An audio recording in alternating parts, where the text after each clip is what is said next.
Hey, Salvador Briggman here. Welcome back to the Crowdfunding Demystified YouTube channel. We talk a lot about Kickstarter, Indiegogo, crowdfunding, e-commerce on this channel.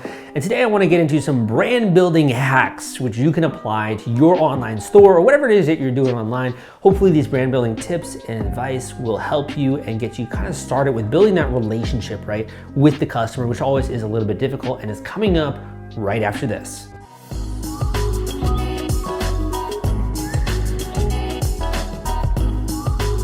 All right, man, so let's talk about brand building, right?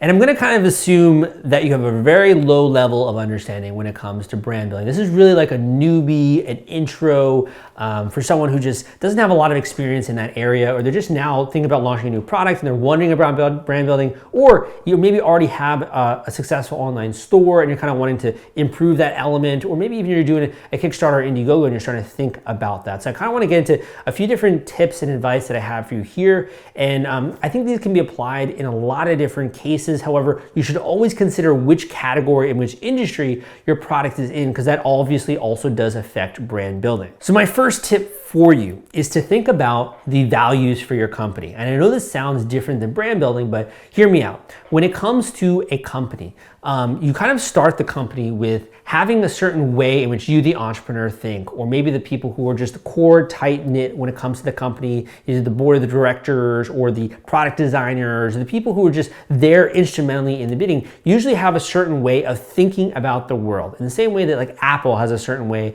of thinking about the world, or Facebook or Google, there are different company cultures, right? And a lot of the times those cultures kind of bleed into the way in which you do brand building. But so you want to first think about, for your e-commerce business or your store or your campaign or whatever it is you're doing, you want to first think about what are some of your values. If you came out with a new tabletop game, right, what are some of the values that you want to have as a game publisher? If you came out with a new e-commerce electronics product, what are some of the values that you have? Maybe you created some kind of an instrumental device so you can play guitar at home and like not have to disturb your neighbors or something like that, or some kind of instrument related to that. What are some of the values that you have when it comes to teaching people about guitar or about music, right?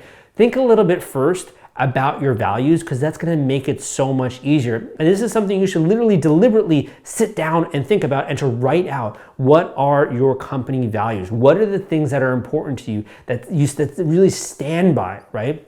And some companies, for example, really pride themselves on design, right? Some companies really pride themselves on intense nitty-gritty like engineering and reliability. If you're buying a car and you think about different brands, like I think about Toyota, I have a much different connotation with Toyota than if I'm thinking about something like Ford, right? Usually when I'm thinking about Ford, I think about like big trucks and like really cool off-road kind of stuff like that. And Toyota, I'm thinking more like reliable, conservative, works well, lasts for a long time, right? I might not think reliable always when I'm thinking about some other car brands. So I'm, obviously not sponsored here, but if you'd love to sponsor me, that'd be great. But I'm just saying, you want to think about those qualities first, and that's going to help inform your marketing. The second, after you get a little more solidified on some of the values for your brand, are to think a tiny bit about how you're going to convey those things using what you have. So you have different tools in your toolbox. Some of the tools are, for example, the fonts when it comes to your logo, or when it comes to the fonts on the store, the web page that you have, or any brochures or anything like that. So for example, if we were to examine certain companies, they have very bold, like out there red kind of fonts, because they want to have that feeling of like power, right? Or if you think of a different type of real estate company, maybe it's like a gold, or looks very narrow kind of fonts, makes it look higher class or upscale, right? Or other ones are maybe more bubbly or flavorful if it's like more of a cupcake brand or something like that, right? So you want to think about what you have at your disposal, which are the fonts, the colors, the look and the feel, and you could almost hire someone to create a brand guideline, if you'd like, when it comes to your actual brand. And what that's going to do is going to kind of help you when it comes to communicating this in larger ways. And that's really the first part of brand building, is that when someone sees your logo, or they see your colors, or they see the fonts that are used, they're going to start to recognize that over time, the more brand exposure that they have. So it is actually really important, because the more they see that, if you see Coca-Cola, if I say Coca-Cola, what is the color of the Coca-Cola logo? I'm sure you know. What does the font look like? I'm sure you know already. What about McDonald's? What is the color of McDonald's, right? What does it look like? What is the #1 letter in the McDonald's logo, right? Really easy. And that's because instantly comes to mind? If it's say Duracell, right? Duracell, the batteries, what do you tend to see? In my mind, I kind of almost see like a mini commercial, and I see the brown Duracell, and like I think about the logo and that kind of stuff. You know, other energy batteries, you see like the Energy Bunny. You associate these things with the actual company, and that all starts initially with logo, fonts, colors, color scheme. Next, you want to think about the people in which you are selling to. So the third one, thinking a little bit about basically who your customer is, and I'll kind of go a little bit more into how that plays into brand building. So who your customer is, let's just say that you're selling to like millennials, right? And you come out with this new bag, this new travel bag. And for millennials, these are millennials who have an office job, who also love to go outdoors. They live in Colorado maybe, they love to go hiking, they love to do maybe also go skateboarding, these kinds of things, right? What are some of the photos you might include on your website? You're probably going to include those photos with your bag in those different situations, right? So the brand itself, you build the story by first focusing on the customer and then getting photos, getting videos, getting stuff related to that customer in those different environments that look like them, right? So a guy who maybe is wearing a certain type of outfit, a certain style, right? Who looks a certain way, or a certain, you know, I don't know, character in terms of their height. I was even going to say ethnicity, right? Although we're getting more multicultural, thankfully, nowadays, right? But those are some of the elements when it comes to brand building, is you're going to show your product in those different situations, used by those people, maybe while they're skateboarding, while they're hiking, while they're working at Starbucks and the bag is right next to them. Those are different elements of brand building. It goes beyond just the look and the feel of the logo. It's how people associate your product in these different environments. So a smart marketer can do that on things like their Instagram, on their different video creatives, when it comes to the ads, when it comes to your actual page with your Kickstarter page or with your Shopify page or whatever it is. And you can use that to begin to build a relationship with the customer where they recognize your product or your brand. They're like, oh, this is for me. This is one of those things that I should be aware of. The next thing when it comes to brand building is to actually think about the design of your product itself. And here's why. When you think about the actual functionality of a product, most products don't necessarily need a beautiful shell. Like think about an iPhone, right? Or think about a laptop. Yeah, the iPhone is beautiful. Like it looks great, or Samsung looks beautiful, right? But really, it's just basically a lot of hardware and software inside a case, right? Like the actual valuable part about the phone is the iOS, is the actual hardware, how it works. And like it looks nice, and they're always playing around with the design, but the design is really secondary in a way. And the design is actually one of the characteristics that you use to identify the trademark, which is Apple, right? And that's a reason why people will trademark things, is the look and the feel of it, right? So when you're designing your product and you're thinking about either the materials or the curvature or the look and the feel, almost think about if you're, let's just say, designing a room. I don't know if you've ever done like interior designing, or you've ever bought a place and you gotta get it designed, or you gotta fill it with furniture. You can pick different products to include in that room. So you could have like a Scandinavian looking one, right? Or you could have a mid-century modern kind of a look, right? Or you could have one that looks like you're in a barn or something like that, right? You can pick different tones like wood or metal, or you might make different choices when it comes to the lines of the table, or the rug that you have, the color of those things. All those things are going to make a certain feel when you enter that room, right? Same thing goes with your product. When you are making different design decisions, you're also creating a perception with the customer, right? So they're then going to perceive you in a certain way, and they're going to maybe say, this is really expensive, or this is not super expensive, it's really cheap, based on the materials or the way that it looks. So brand building actually begins with the creation of the product and the design of the product, because that's going to inform customer expectations, and it's going to lead them to expect certain things in the future from you in that kind of similar vein. The next has to do with what I call continuity. Okay, so continuity. What is continuity? Let's imagine that you go to, like, I don't know, a networking event, or you go, let's say even something more simple. You go down the street and you go to a coffee shop, okay? And you walk in the coffee shop and you're talking with the barista, You know, it's a Sunday morning, you got nothing else to do. You're just kind of chatting up a little bit with the barista, talking about the weather or talking about sports or this latest game that happened. And they're super nice to you, man. Like they're really nice, friendly, smiling, gregarious. And you're like, I like this person. They're pretty cool.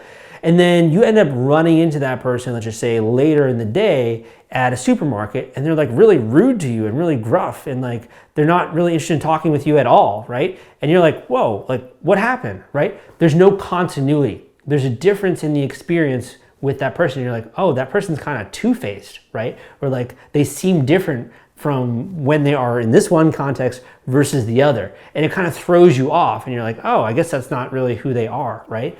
Same thing happens with brands. So let's just say, for example, you bought a really beautiful wallet.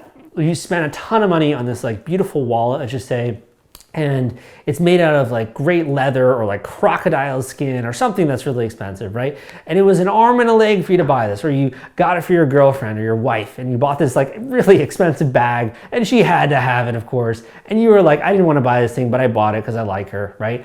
So you bought this thing for her, and rather than it coming in like some sort of nice decorative, let's just say wallet, a really nice looking kind of carton or something that looks luxury, a luxurious experience, or a really nice bag that you put the bag in, right? Instead, it just kind of comes in like a plastic bag or something. You'd be like, what? Right? Why did I spend all this money for? It feels off. It feels cheap. It feels like they just like shipped it and put it in this paper bag and send it to me, right? It just, the continuity is not there. Same thing happens when it comes to brand building, is that if you are creating a certain expectation with the customer, you should continue that when it comes to the packaging, when it comes to the inserts, when it comes to the design of whatever box it maybe goes in. And I'll be honest with you, that can have a really powerful effect, man. It can be super powerful for crafting that experience and actually do another thing, which is curb buyer's remorse. So it's not enough just to get someone to buy a product, right? You can get anyone to buy anything if you say the right thing, right? But at the end of the day, it's, do people like what they bought? Are they willing to buy again from you? Right? So I have people who have bought like multiple books that I've written, right? Or downloaded multiple audio tracks, right? And hired me multiple times as being their coach and bought multiple of my courses. It's because they had a good experience, right? The first time around. Same thing goes with you. So if you get someone to buy a product from you, let's say like something really luxury, or like a really luxury chain or something, and you deliver it in like this really not great looking plastic baggie or something, they're gonna be like kind of scratching their heads, like, what did I really spend that money for? But if you just spend a little bit more to go that extra mile to continue the experience, they're then gonna feel taken care of. They're gonna feel excited opening up that package and like they got something that's really special. And I forget what it was, but I think it was like the Black Card, or really one of the expensive credit cards. When they deliver this thing to you after you hit a certain amount in like your spending, it looks like this beautiful brochure, and it has like ideas of where you can go and travel, and it looks all very nicely laid out. And I have to find a video of wherever that was, but you know, the most amazing thing is that so much of the value of the product is actually based in that customer experience when they open the thing up. Because that's really when they're like, man, I am so glad I bought this, right? And it makes them happy. It creates that delight, that feeling of delight. So the fifth, I think we're on the fifth part of the brand building experience, is really to take a little bit of care when it comes to that, if you have the funds to be able to do so, because that really enhances the brand.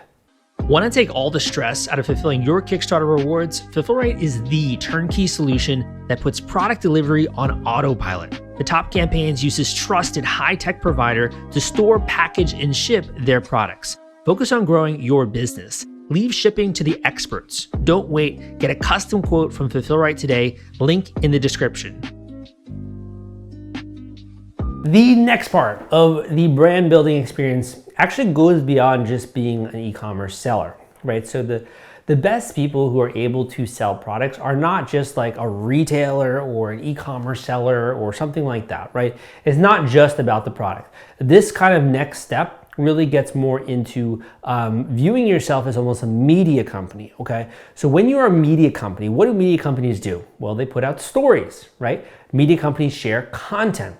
What is the point of the content? Well, they're sharing it for an audience, right? So they're sharing it either to connect with an audience, to inform with an audience, to entertain an audience, or those inspirational stories kind of help that audience build towards the ideal version of who they'd like to be. Now, I think actually Nike does this super well, but you could also just go and you can look at some of the major brands, even like Coca-Cola, and look at their Instagram.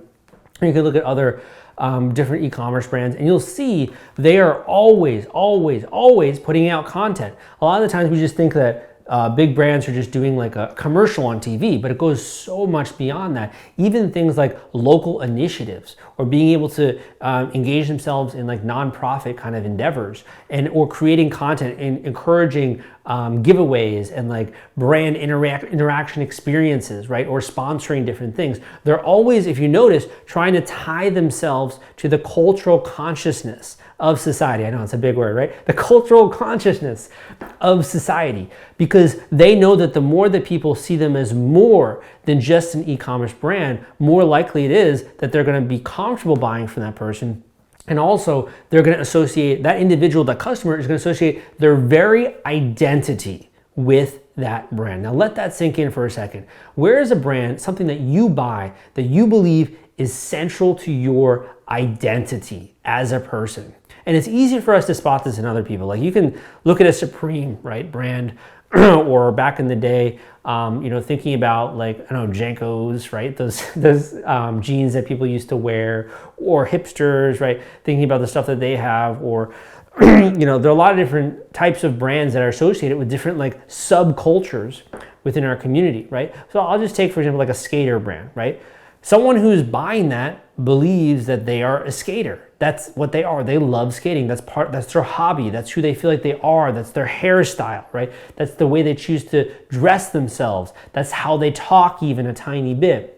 And if you go around this country, let's just say you're going to Northeast, you go to New York City, their fashion looks very different than if you're going to Miami, or if you go to Austin, Texas, or you go to San Antonio. Their fashion is very different, right? They're wearing different things. Their culture is different. The brands they buy are different, right? Because it plays into a different identity that person has. So the best thing that you can do is to begin to view yourself as a media company. And the way you do that is to start to put out content. I'm talking about blog articles, Instagram, YouTube if you want to, Facebook content, right? And to start thinking about what kind of content would your customer base enjoy, even if they're not interested right now in buying a product for you. Let's just say you have like baby products or something like that. Could you put out like a really cute story? Or could you highlight a mother? Or could you talk about certain issues related to that? Or draw people's awareness to something they should be concerned about? Or advice and tips about rearing a child, raising a child, right? There are different things you can put out. And the more that people see you as being this like media company almost, where they can receive quality education and information. I almost think of like Johnson & Johnson, right? It feels different than just buying a product. It feels like it's Johnson & Johnson who like has your best interest at heart. And even like if you're buying like, I don't know, granola, right? And like you think of like hearty, wholesome granola, like, and you think of that feeling, it almost feels like it's healthy, even though granola is actually not super that healthy, right? Which is ironic. Or you think of Cheerios, right? Have you ever seen a commercial with the Cheerios, the cereal brand? And the way that they have like family and kids, and it's like heart healthy and a good choice and that kind of stuff. If you actually stop to think about it, there are actually a lot of healthier options than eating Cheerios, right? But that's the brand that they created by putting out content. So think a little bit about what is the type of content that you can put out as a brand to begin to build that goodwill with your customer base, to begin to tell stories and to connect with your customer base in a different way so that you stand out head and shoulders above a comparison product. I don't even know any comparison products to Cheerios, right? But there are. But you stand out in almost that higher consciousness, higher order level way, and people are going to be you're going to be the default for them. So the last tip that I have for you, my friend, is a little bit Machiavellian, okay? This is a little bit Machiavellian. So don't use this, in a negative way. Use this in a positive way, okay? I can't control how you use my advice. my mission when I started my YouTube channel and also my podcast, my books, and my blog and everything I've been doing since 2012 has been to just share teachings and education to help people out. Because I always felt like when I was younger, I didn't really have that level of guidance, right? So that's been my entire mission with this channel. If you do like my mission, first of all, give me a thumbs up, come subscribe. Would love to have you as a part of the community. Thank you so much. I really appreciate it. Again, my name is Sal if you didn't catch it earlier. But that being said, let's get into the last tip. And this, again, is a little bit evil, okay? So I'll tell you something. People don't necessarily always remember the things that you say to them. And I'm sure you're aware of that. If you ever had a toddler, you ever raised a kid, right? Or even trying to tell an employee or trying to tell someone to do something, it's very rare that they're gonna always accurately remember what it is that you're saying, or even a client, right? So how do we get over that as human beings? We go through this series of repetition, repetition, repetition, repetition. And the more that something's repeated, the more that starts to sink into someone's mind. And you know this obviously when it comes to certain political things that are happening, when it comes to commercials, when it comes to all of these things. I can't even remember the first time that I know certain brands even came into my existence or my awareness because they're just repeated so often, right? So repetition is one of these things where not only does it imprint in your mind much more seriously, and this is used in so many different scenarios, even when it comes to learning a new subject with repetition, repetition, repetition, right? At the same time, it does something else, which people don't tell you about, which is it creates demand. Okay, so listen to this. You talk to any other marketer, they're gonna tell you, do not try to create demand. They're gonna say to you, it's impossible. You can't create demand. It's on a society-wide scale. However, think about this. Have you ever been in a movie theater and you've watched a popcorn commercial and then your mouth started to water a little bit and you're like, man, I can actually really go for some popcorn right now, right? Or you watch a commercial where this guy is just sipping on some Coca-Cola with his popcorn and you can see the little beads of water dripping down the Coca-Cola and you can just almost taste it. And you're like, oh man, I really just want to get a Diet Coke. Okay, when is this movie starting, right? Okay, I'll go grab one, right? You can create demand as a marketer. This is, in my opinion, like a myth. Now, it's expensive to create demand in some cases, but you can also do this for free with your own organic marketing, right? So by putting out your stories, the content, which stuff we talked about before. So brand building isn't just about the products and that relationship there. It's also about creating that demand, right? Because then whenever someone has a craving, let's just say you crave chocolate, right? Or let's just say you crave sour gummy worms, which are some of my favorite snacks, right? Or let's just say you crave to watch a killer movie. Where are you gonna go? Netflix, HBO, right? Cravings are attached to brands, okay? Let that sink in for a second. A craving is always gonna be attached to the solution for that craving. So for example, if you're having a craving of like, I really want a really great steak for some reason on this Friday, I wanna go out and get like a nice dinner and a nice steak, what restaurant do you think about, right? When did you first have an experience with that restaurant? Or if you think about Chinese food or think about these kinds of like sushi, right? Where do you think about? I usually think about poke, strangely enough, but I also lived for a lot of years in New York. So it's like, I'm always used to going to poke, right? And I would rather seek out poke than try to experiment with something new, right? That is really you melding your brand with that craving, that problem, or that desire. And then it almost becomes a fun experience for the customer to buy from you because they're like, yeah, I saved up enough money. I can buy this thing from this store, or I can really indulge and get this next thing for my hobby, right? And they're gonna go to you because they're familiar with the brand. So it's not just about talking about your product. If you can, it's also about talking about the craving. How do you get them to want to engage in the, let's say like bass fishing, right? They want to engage in bass fishing, that activity. How do you get them to want to do that? Can you put out some cool video about that, or photos, or tell a story about it, or get them just excited to be calm and be relaxed and be fishing there in the wilderness, right?